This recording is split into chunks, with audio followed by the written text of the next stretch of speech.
পশ্চিমবঙ্গের নতুন সরকারের আজ রাজ্য বাজেট হলো। আমরা দেখে নেব জনগণ কি কি সুবিধা পেলেন এর থেকে।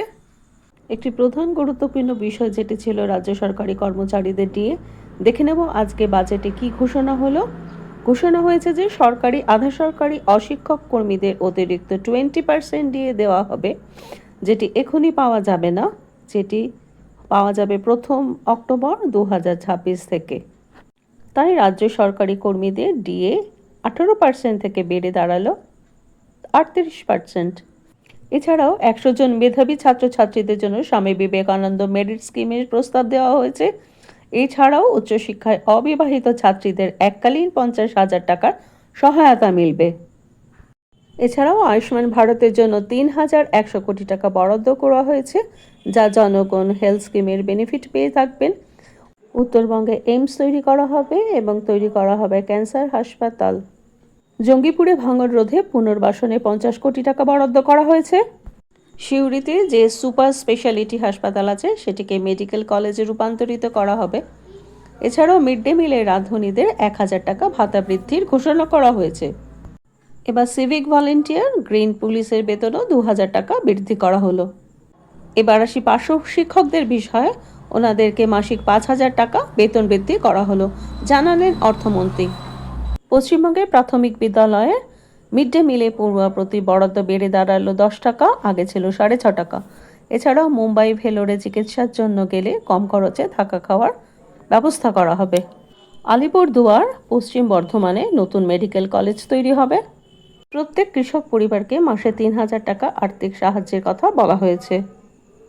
অঙ্গনওয়াড়ি ও আশা কর্মীদের 5,000 টাকা বেতন বৃদ্ধির আশ্বাস দেওয়া হয়েছে। এরপর আসি হোমগার্ড এনভিএফ কর্মীদের মাসিক বেতন 2,000 টাকার বৃদ্ধি করা হয়েছে। এরপর আসি আরেকটি খুশির খবরে, যেটি হলো রাজ্য বাজেটে বলা হয়েছে আরও 50,000 শিক্ষক নিয়োগ করা হবে। এছাড়াও সিভিল ডিফেন্স কর্মীদের মাসে ন্যূনতম 20 দিনের কাজ করানো হবে। বাজেটে পুলিশ সব মিলিয়ে 20,000 নিয়োগের প্রস্তাব রয়েছে। কেওয়াইসি নির্ভর জব কার্ড হোল্ডারদের 125 দিনের কর্মসংস্থানের কথা বলা হয়েছে এবং 100 দিনের কাজের জন্য প্রায় 14,000 কোটি টাকা বরাদ্দ করা হয়েছে। পশ্চিমবঙ্গের ঝাড়গ্রামে আদিবাসী বিশ্ববিদ্যালয়ের জন্য বরাদ্দ করা হয়েছে 10 কোটি টাকা। এরপর পূর্ব মেদিনীপুরে দাদন পাত্রবাড়ে পিপিপি মডেলে তৈরি করা হবে গভীর সমুদ্র বন্দর।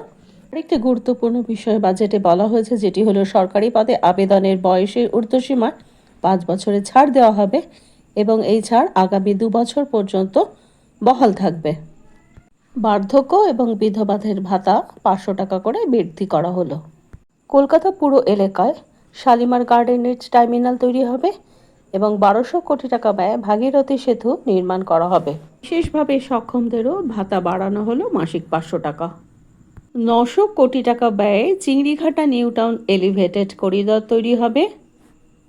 অত্যন্ত জনপ্রিয় একটি প্রকল্প অন্নপূর্ণা যোজনা, তার জন্য বরাদ্দ করা হয়েছে 36,000 কোটি টাকা। কল্যাণীর সাথে সাথে পুরুলিয়া, বালুরঘাট, মালদায় নতুন বিমানবন্দরের প্রজেক্ট করা হবে।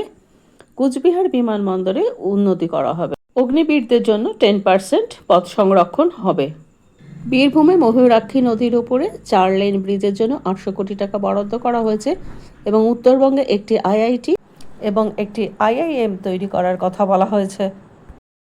বাজেটে আরও বলা হয়েছে কাথি, কালিয়াচক, তুফানগঞ্জ ও ফলতায় মহিলা কলেজ তৈরি করা হবে এবং সুন্দরবনে যোগাযোগের উন্নতি করতে 100 কোটি টাকা বরাদ্দ করা হয়েছে।